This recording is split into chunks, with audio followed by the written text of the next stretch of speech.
sound of that tractor means it's time for us to go to work. Welcome to the Give Us the Dirt podcast powered by HGC. My name is Brandon Lindsay. I'm your host today. So the building business is big business. In fact, when I say big business, the HGC says that it's a $1.3 trillion business annually and employs over 7 million people in the U.S. So when you're building $1.3 trillion worth of structures annually, that's a lot of excavating, it's a lot of grading, it's a lot of paving, bridges, railroads, and some of the most advanced infrastructure projects in the world that make all that happen. Our guest today has had his hand in every aspect of that process since the mid-'80s, and there's nothing about him that's slowing down. He's still at it. So we are honored to have Alan Cahill, President and CEO of Blythe Construction, which is a leading construction firm in the Southeast, with us today. He also holds the same roles at Hubbard Construction Company, where he started his career in 1984, and at Eurovia USA, which was formed in 2018, I believe, and encompasses 6 different businesses, including Blythe and Hubbard. So I tell you all that, and we're going to get into that and what all that means, but just know that that is next level busy right now. So this is a man whose schedule is full all the time, but yet he's carved out some time to be with us today on the Give Us the Dirt podcast. Alan, welcome. Well, thank you, Brandon. I'm pleased to be here. It's good to see you. I haven't seen you in a while, but No. It's good to have you here. I can't wait to dive in and find out what you've been up to and to hear your story, because I feel like I know pieces of it, but there's a lot that I can't wait to find out today. Sure. I appreciate you having me. So you've got so many jobs and so many job titles that even I struggled on how to introduce you today. So we do that a little bit differently here. Let's pretend that Leanne, your wife, is introducing you to one of her friends. How does she? If someone says, "Tell me about your husband," what does Leanne say? She would probably describe me as the guy that shows up from time to time with a bag of dirty clothes. Honey, I'm home. Yeah. The dog barks at me sometimes. She would introduce me as the president and CEO of Eurovia USA. And Eurovia USA encompasses all of the delegations. The way we're structured, Eurovia USA is the main legal company in the U.S. now since 2018, and that encompasses Hubbard Construction in Florida, Blythe Construction in the Carolinas, and Eurovia Atlantic Coast, which is the Mid-Atlantic, Northeast Paving, and also out in Texas, our business there. So help me. That was actually what I wanted to see if you could help me and our listeners understand this. We're not just talking about a construction company. We're talking about a construction group. Right. This is a group of companies. Here locally, Blythe Construction is a very large company, a very large construction company. But in the bigger scheme of things, it's one of hundreds of business units that span 16 different countries across the world. So tell me about that. How's the structure? Start with Blythe and then kind of how it's set up within that construction group. Well, I'll start with the U.S. As I said, Eurovia USA is the legal company. We're a very vertically integrated group. Here in the Carolinas, we do everything from heavy highway construction to bridge construction, paving. We manufacture emulsions. We manufacture concrete bridge beams. In Florida, we do a very similar set of services, heavy highway construction, paving. We also are in the landfill business and recycling. That's a huge part of our business. I didn't know that. Yeah, we run several landfills and several recycling centers. Our business in the Northeast, Eurovia Atlantic Coast, that we're heavily into quarries. We do a lot of mining. But again, that is predominantly a paving business. But we do construction and bridge work there. Our business in Texas, again, it's predominantly a paving business. If you go further internationally, Vinci is one of the largest contractors in the world. They do very heavy civil work. Some of the premier civil projects you've seen in the world, Vinci's been a part of them. Eurovia is a subsidiary of Vinci, and Eurovia has been kind of the subsidiary of on the more kind of the plant paving side. But along with that, there's just a menagerie of companies, RICO, Reinforced Earth Wall, they're part of the group. Fresnay, they're part of the group. You know, I could just go on. And there's a lot of specialty businesses. Vinci Energy, they're here in the States too. They have subsidiaries through the States and throughout the world. They do power, they do signalization. They just do a lot of different services. So, Vinci's a very vertically integrated group as it is. Wow. Yeah. Wow, that's hard to wrap your brain around. And just, I mean, the scope of Vinci in itself, but then you take what you're responsible for, which is Eurovia USA. That's a lot. I had no idea that you were into all the different industries and sectors. That's a huge job. So we're going to dig into that a little bit more because I want to hear more about it. But before we do, I want to hear your story, Alan. So you've been at this now, what, 30, 38 years, almost 40? 35 years. 35 years? 36 in October. So how did you get started in construction? I've always liked building. I grew up half my family was contractors, half my family were into agriculture. And it's funny, I've kind of worked half my life to get off the farm, and I'm working the other half to get back on it. And I knew I didn't want to be on the farm, so I wanted to get into construction. Really was interested in vertical construction, and I had an opportunity to get a job with Hubbard, and I got the job. And once I got into it, I really found that I liked the iron. I liked being around big iron, and I just had a passion for it. And once I got around it and got around some big earth moving jobs, I got passionate about it, and it just kind of started there and kept going. That is so. This farm, where was this farm? In Florida. So you grew up in Florida? Yeah. On a farm? I did. Yeah. And your family, so some of them were in farming, some of them construction? Yeah. Okay. Yeah. My father enjoyed working.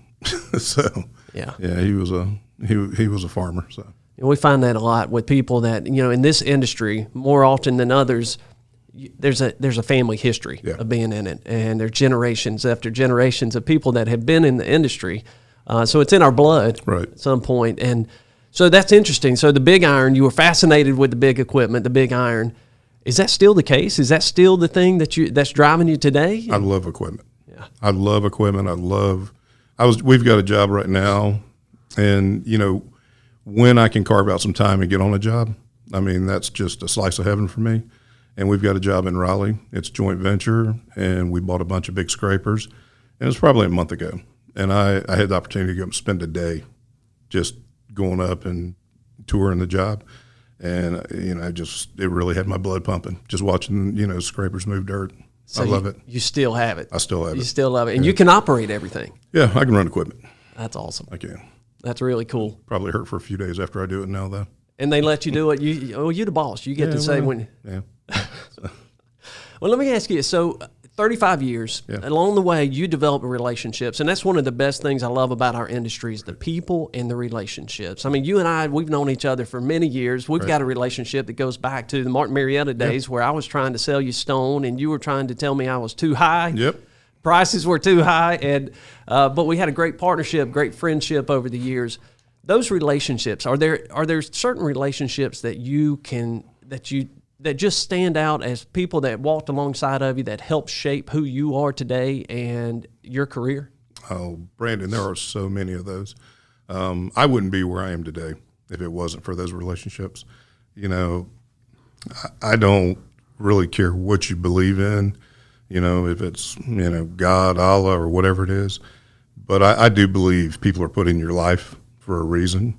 And I've been blessed and had so many people put in my life that have helped me get to where I am now. I wouldn't be where I am if it wasn't for the people that, they were put in my life. I can go back to the Red Johnsons, a superintendent, Jimmy Walden, a superintendent, the Sampson Parkers, a superintendent, Ed White, the president of Hubbard Construction, who hired me and gave me a chance. He hired me without an engineering degree. He hired me because he thought I was a hard worker. People like that, Earl Hodges. I could just go on and on and on. And I can go down to operators who taught me how to operate equipment, people that were patient with me. It's just, people have been really good to me. And, I really put a lot of value in relationships. This is a relationship business. It's a relationship business, and it's a people business. I can buy all the new equipment in the world, but if you don't have people and you don't have relationships, you don't have a business. Couldn't agree more. I love hearing you say that. And I love the fact that when you start naming off these people, that it's people at every level of the company. It's from the operators to the owners of the companies, that there have been nuggets that you've been able to take away from all of these different relationships to kind of mold who you are and who you've been able to become as a leader. Yeah. I can remember being in my 20s and just being a hot mess, and these guys just, help pushing me along. I mean, it's phenomenal. I think back on it. I mean, I'm still in touch with a lot of them. Yeah. Yeah, it's amazing. Yeah, those relationships don't go away. No, they don't. So let's take that. And so what about, you've also been a part of some pretty large projects over the course of that time, and some major acquisitions. Yeah. So talk to me about that. Are there certain projects or acquisitions or that stand out over in your career as pivotal moments that you look back and you say, man, I'm really proud of that one? Yeah, I think there's a lot of them. I think there was, you're always, as a contractor, you're always looking for, that better mousetrap. I can remember early in my career, we're talking about big iron. I was given the responsibility as a superintendent to run a fleet of TS-24 scrapers. And, I lined everybody out and said, we're going to run these things. We were cutting an orange grove. We were moving dirt in an orange grove. And I would run these things out of fuel. Once you got in the scraper, we didn't stop. Bring your lunch. It had to be something you could eat while you ran. And all of a sudden, the general superintendent started hanging around. And I just thought it was kind of odd. Didn't really know why. And they were having to hit me with fuel a couple times a day. And finally, after about 3 days, he came up and he goes, "President of the company thought you're stealing diesel." I said, "Why?" He goes, "Well, he just saw how much diesel you were burning. He never looked at how much dirt you're moving. You're moving more dirt than we've ever seen anybody move." And we finished the job 6 months early. And, so I got a nickname after that, was Diesel. That was your nickname? I got the nickname Diesel after that. That's great. And a good friend of mine, he expanded it to Bobby Diesel. So yeah, but that was something I always remembered. We went through the big acquisition here recently where we bought the Lane Plant Paving segment. That was a big moment for me. We did it in 6 months, which was huge. I had to assimilate a lot of people really quickly. And, it was something you kind of question whether you're up for the task. And we pulled it off. I mean, that was big. But I think probably every big step in my career, you kind of question whether you're up for the task. I left Florida, came here, took over as vice president, had to kind of recheck myself here and kind of integrate myself here. And, I did it. And I think every time you accomplish that, it's just kind of a milestone for you. I remember the Lane acquisition. I was here for that one. And you've got, that's a massive acquisition. And you've got the transactional part of it, the business side of it. But then after that, and the papers are signed and it's done, then you've got the other part of it where you got to integrate the two companies. The transactional part was easy. Yep. The people part was huge. I mean, we started the people part. We were told in August that we were the preferred buyer, and I don't know, it may have been like August 15th.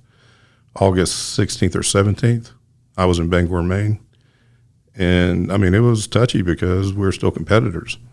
But I was meeting the guy that has become my senior vice president, and we started working on a transition plan right then. And shortly after that, every week, I was in a business unit meeting, doing town halls with employees, introducing myself, telling them about the company, telling them what we were going to do, just trying to settle, any fears or any, get rid of any angst about the whole deal. And it was probably, in hindsight, was the best thing I ever did. that took care of the people element of it. Yeah. So, and that's important. That message has to come from the top. It had to come from me. Yeah. It had to come from me. And, I don't know these people. I'm going to the Northeast, and I've never really dealt with union type atmospheres. And, I can remember standing in Massachusetts and people are going around introducing themselves. And it's like, Bob Teamster, Cindy Teamster. I'm thinking, wow, these people they're all related. I'm like, oh, duh, they're all in the Teamsters, So, but I had to put myself out there. Yeah. And it was a real growing experience for me. So that's interesting. Yeah. I can't imagine going through that. But those are the kind of things that shape you and make you who you are. And on that same line, so you've got this shelf of all these these awards and trophies in your mind, these moments that you're proud of, successes. The Lean acquisition had to be one of those for you. What about that shelf where you don't want people to see it? Over the course of your career, have you had moments where, and it didn't go well? It just, you botched it, or something that you look back on and say, man, I wish I could change that. Because I think that's important for people that look at very successful leaders like yourself and know that it's not all sunshine. It's not all wins. That there are some times along the way where we struggle, and we learn from that too. I've had a lot of those. I mean, they're probably not more so related to like a job failure or job struggle. They're probably more where I could have approached something better. I could have approached maybe an owner better. I could have approached bringing an employee along better. That's probably where I think, some things that maybe I'm not proud of or that I wish I would have done better was if I had somebody, maybe terminating somebody or maybe just going a different direction. Yeah. Yeah. I should have made a bigger investment. Well, in those experiences, though, you're able to talk to people now, and you're able to share those experiences and help them to understand how to navigate through them. Yeah, and you kind of talk about the trophy case. I would say some of the things that I'm probably most proud of in the trophy case are things with people. To me, developing people and advancing the people around me. I mean, I think to me, those are the most tangible things for me. So. I love hearing you say that because I always believe that at the end of our careers, people aren't going to remember us for the projects that we built. Yeah. They're not going to remember us for the acquisitions that were made. They're going to remember us for the people that we developed and the people that we helped along the way and those that we helped them achieve their goals. And so I love hearing you say that. I couldn't agree with you more. I'm looking through this construction group and all these different companies that are involved in this, and there appeared to be a common thread through all the companies. There was something there that's similar but yet at the same time there appeared to be a sense of operational autonomy too. So how does that work? How do you have this construction group of hundreds of business units and operate autonomously and be able to have the influence that you have on those companies that you're managing? Well, when you're as big as we are, you have to let people do their job. I don't believe in hiring smart people and then telling them what to do, okay? So you have to let them do their job. But I think you have to set a standard of excellence, and everybody has to understand what that standard of excellence is going to be, and then everybody has to be accountable for that standard of excellence. And that standard of excellence has to be uniform, okay? So once it's understood and once it's communicated, then I think it's up to those smart people to go achieve that standard of excellence. I think that's a great philosophy there. And that's probably one of the secrets to your success and longevity in the industry is that set the goal, set the standard. Mm-hmm. The standard doesn't change across the businesses. No. The standard is the standard. Yep. And then hold them accountable. Accountability is paramount in what we do. Accountability is non-negotiable. And, the other thing we do is we keep things real simple. I mean, I'm not a real complex guy. I think when you keep things simple, it's easy to communicate. It's easy to understand, and it's easy to execute. So just keep it simple.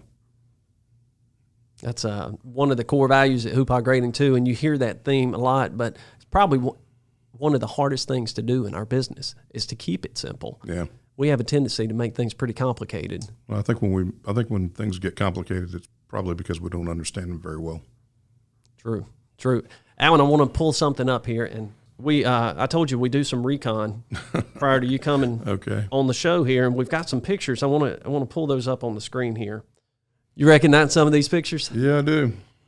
So walk us through this. So the first two up top left, it looks like a construction trailer. Yep. Remember where you were there? I do. 1992, Homestead, Florida. That was a Hurricane Andrew cleanup. Wow. 82? 92. 92? 92. And then bottom left, this is your family? That's my family. And one of them, we were talking about it before the show started, that you actually have one in the business. I do. It's the one right there to my left. Okay. Yep. And then that's your buddy in the Jeep with you? Yep, that's Bear Bryant. Bear Bryant. Bear Bryant. He likes riding in the Jeep. And then I love the picture of you there with the Eiffel Tower in the background. Yeah, that was probably 10 years ago. And then the one on the far right, that's Alan at Allen time. That's you relaxing at the end of the day. That's Grove Park, yeah. I think that's at an AGC conference. These are great pictures. It's probably ginger ale in that glass.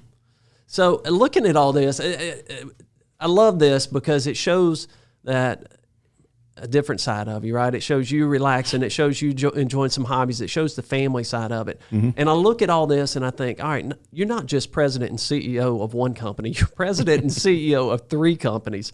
How do you do that? How do you balance your job with all of that right there, with family, with friends, with travel and fun?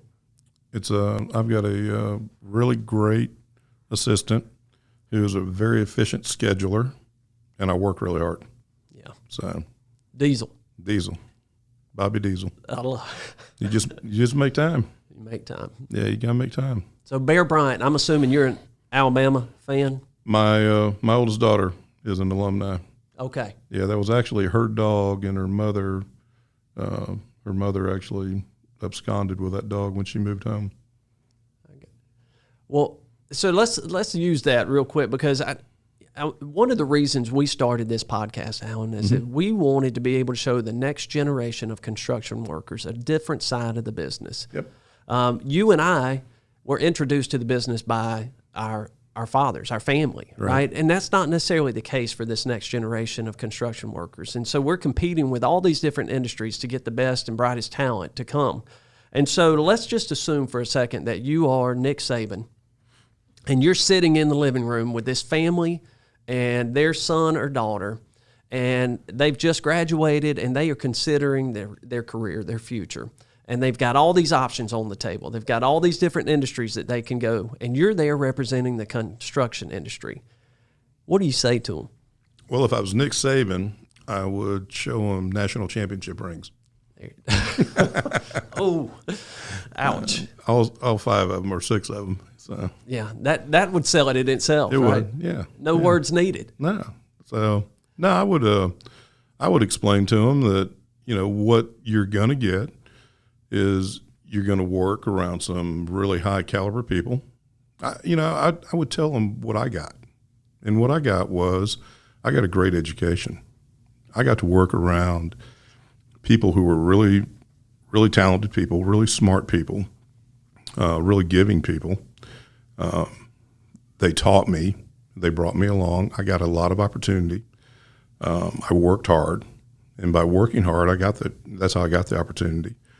I advanced. There's no reason why somebody else couldn't follow the same path that I followed. You're going to get to work on a lot of cool projects. You're going to build some really cool things. You're going to get a lot of gratification from that. So, yeah, construction's a great business. It's a hard business.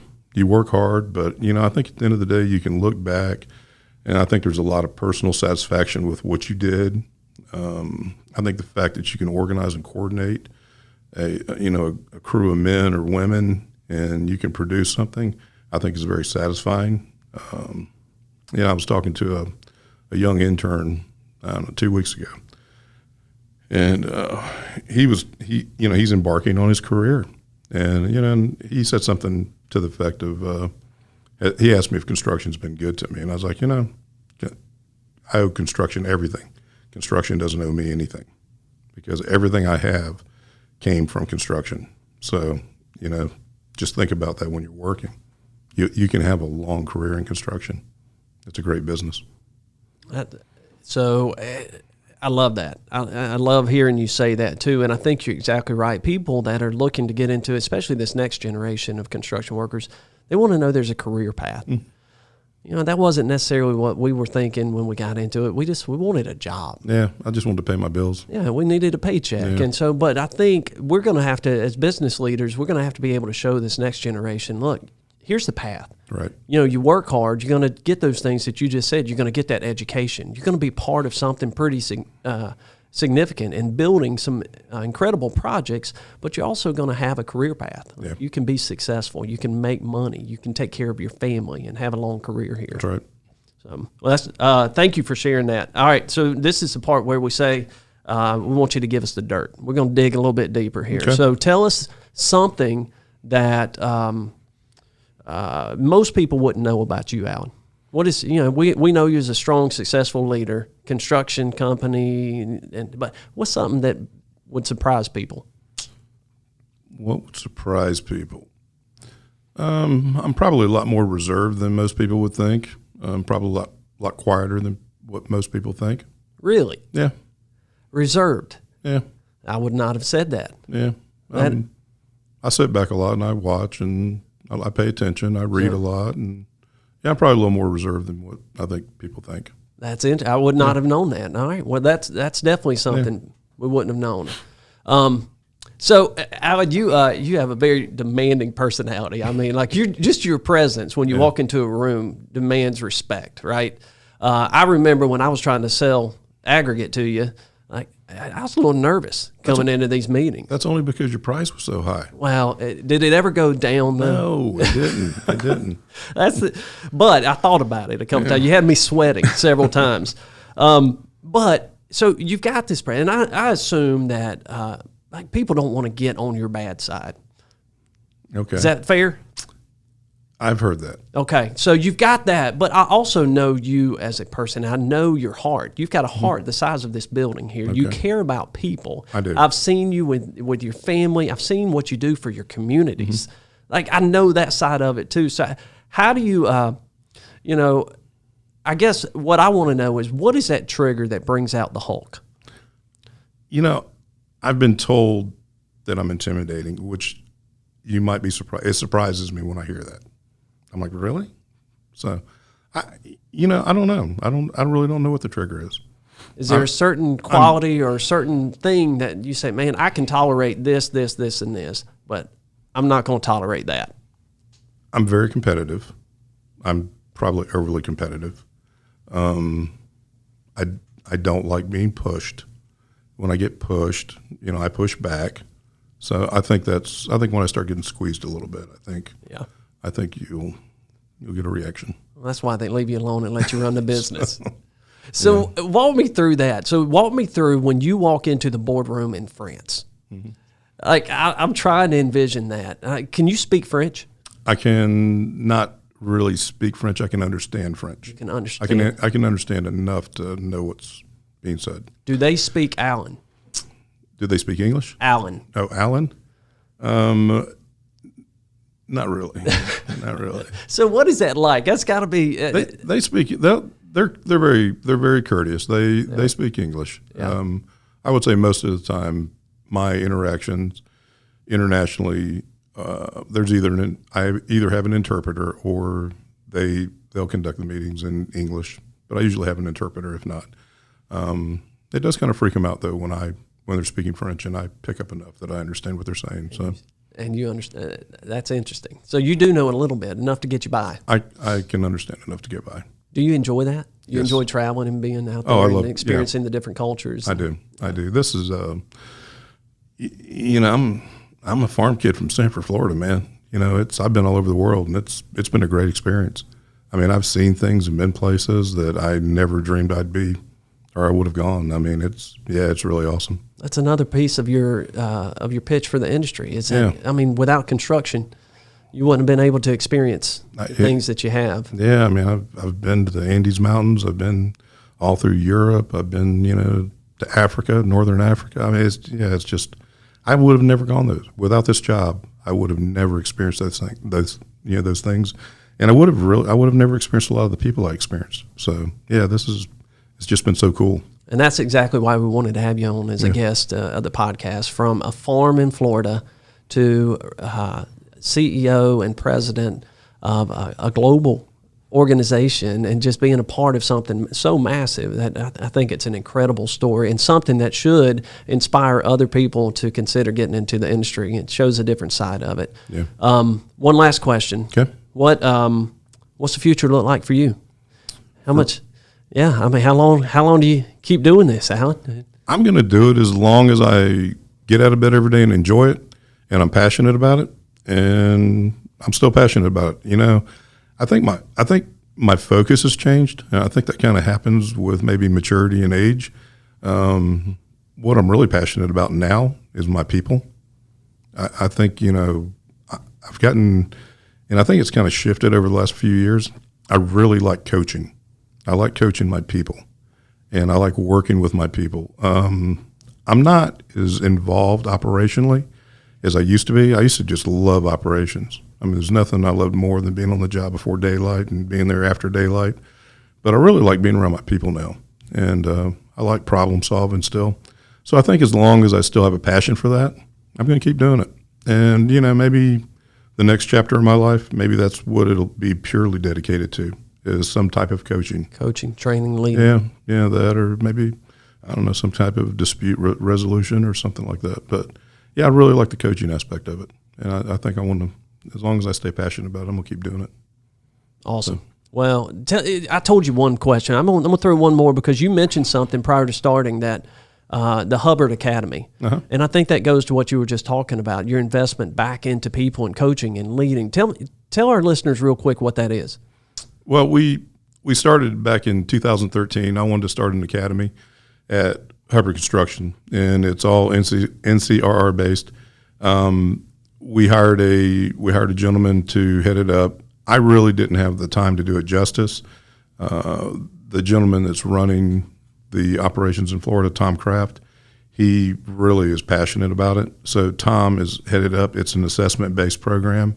So he started assessing our current employees to determine training needs and things like that. And he's really worked hard to make it something successful.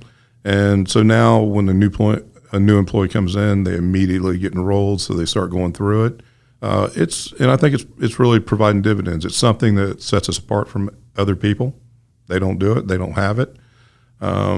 It's attracting new clients to us because they like the fact that we have people with credentials, that they're trained. So that was kind of our pilot, and we'll bring that same academy to our other locations in the future. Incredible. Yeah. It takes vision. It does. Hats off to you for doing that and investing back into your people. I know they appreciate it. No, they do. And I'm impressed with what you guys have done here. This is awesome. Well, we agree with you that it's about the people, and without the people, you really can't achieve your goals. Yeah. So, Alan, thank you for being with us today. Thanks for coming and taking some of your time. I know it's a busy schedule, but it has been a blessing to have you on the Give Us the Dirt podcast today. Thank you again. No, thank you for having me, Brandon. This is well worth it. I enjoyed it.